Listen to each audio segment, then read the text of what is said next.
There's a lot of change that happens during a football season. Some good, some bad. Some of it we can capitalize for our fantasy football teams. Some of it we can't. One of the biggest changes happened yesterday. I did a video on it, but I want to hammer this home a little bit more. And that was Chase Claypool getting traded to the Chicago Bears. And this illuminated one of my favorite players, one of my favorite rookies in the 2022 NFL Draft, George Pickens. That was the first thing I thought about when that trade happened. It was George Pickens and what that could mean for him. This is pretty much the Black Swan event that is pretty much going to give us the stimulus to his career. And Claypool, going to the Bears, is leaving 50 targets on the table, along with a 17.2% target share and 19.9% share of the Steelers' passing air yards, which should be funneled. Some, not all, obviously, some of that portion should be going to Pickens. I mean, Pickens in the last 3 games has caught 15 balls off 23 targets for 171 yards, while seeing a 14.4% target share, getting 252 air yards with a 23.7% share of the team's passing air yards. What I like about Pickens is he can get downfield, make those home run plays, can make highlight reel catches. We all know about that. We see that left and right. But he is a guy that can be an air yards monster in this team because you want to get this guy downfield. You want to get this guy seeing those deep balls. You also want to see him get jump balls in the end zone.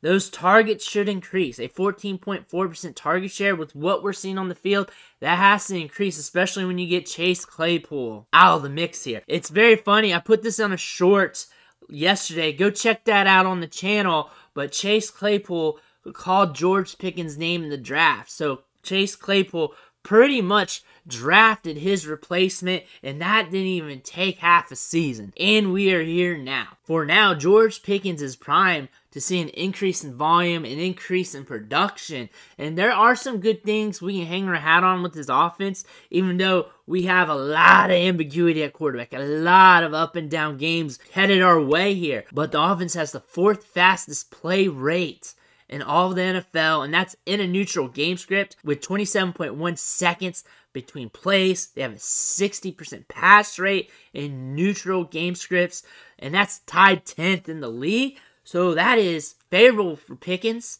Again, ambiguity at quarterback. You got a rookie quarterback here with Pickett here trying to develop and transition to the NFL game. That's going to happen. That's going to create some instabilities here with Pickens for the rest of the season.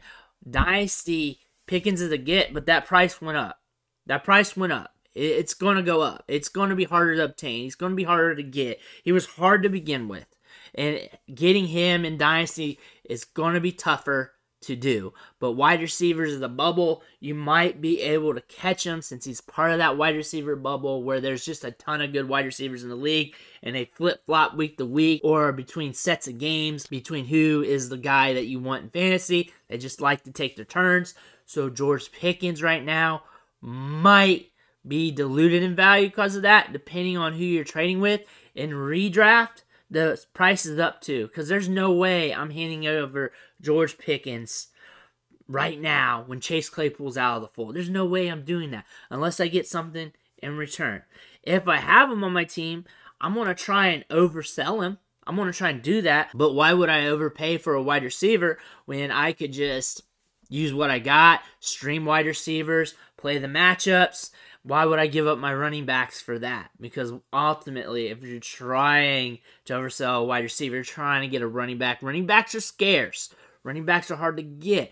So why would I do that? I look at George Pickens as a guy that's very hard to move, but he is a guy that we need to talk about because we're seeing this happen right before our eyes, and we're seeing a guy that is projected to see a higher workload. Not all fantasy football analysis needs to be a call on a player, need to be a call to action like this guy's going to hit, this guy's going to be the best thing ever. Sometimes you just see the chain of reaction of events, and you know what? You just state it and be like, hey, this is what I see, this is what's looking like it's going to happen, here are the numbers, looks like it's going to be go time, we can react doing this, this, and this. but I see this, this, and this from the market. This is what I'm pretty much saying. Chase Claypool's gone. George Pickens looks like he's stepping up. Looks like he's going to get more workload. The market's going to react to that by making him more expensive on the trade market in all fantasy football formats.